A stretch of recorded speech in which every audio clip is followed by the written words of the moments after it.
Welcome to Second Story Garage. I'm Ashley Dean, and today I am here with Nellie McKay, who was kind enough to stop in on her way over to E-Town tomorrow. How are you? Wonderful. How are you? I'm great. Thanks so much for coming in. Oh. And let's talk a little bit about, I know you've been to E-Town once or twice maybe before, is that right? Yes. And so are you happy to be back in town? Oh, yes. Yeah. Yes, it's beautiful. Yeah. So I hope I get busted at the airport. Yeah, of course. And let's talk a little bit about your latest project. It's sort of a film noir type thing, is that right? Yes, well, one of the cabaret shows we do is about Barbara Graham, who was the third woman executed in the gas chamber at San Quentin. Wow.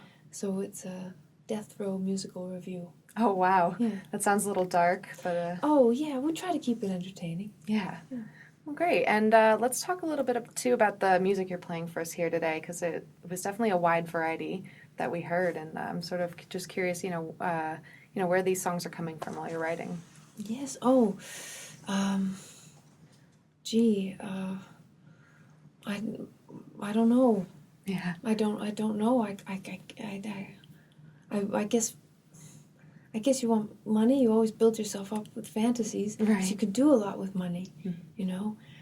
But so far they haven't panned out. But every album's had a money-making fantasy attached. Oh, nice. And the latest one was Home Sweet Mobile Home, is that right?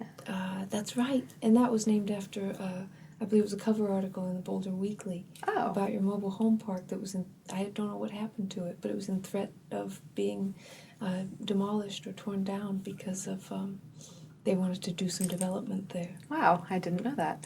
Well, and I know a lot of what you do too has, there's a lot of activism, especially environmentally, so that must be something you care pretty deeply about. Yes, well, the last show we did was about Rachel Carson, Mm-hmm. This year it's the 50th anniversary of the publication of Silent Spring, Mm-hmm. and it's still so relevant. I mean, of course, there are as many, if not more, environmental threats today, whether it's from things like the tar sands or hydrofracking or animal agriculture. The UN said that animal agriculture contributes more to global warming than the automotive industry. Mm-hmm. And yet you still don't hear much about that. I mean, Bill Maher says it's better to eat a salad in a Hummer than a burger in a Prius. But it seems like people will do anything for the environment except change what's on their dinner plate. So I hope they learn more and they change that too. Right, and music's certainly a good way to reach out in that way. Oh, I hope so. Yeah. Well, great. We're so happy to have you back in town, and thanks so much for coming by. Make sure and check out the performances online. Thanks.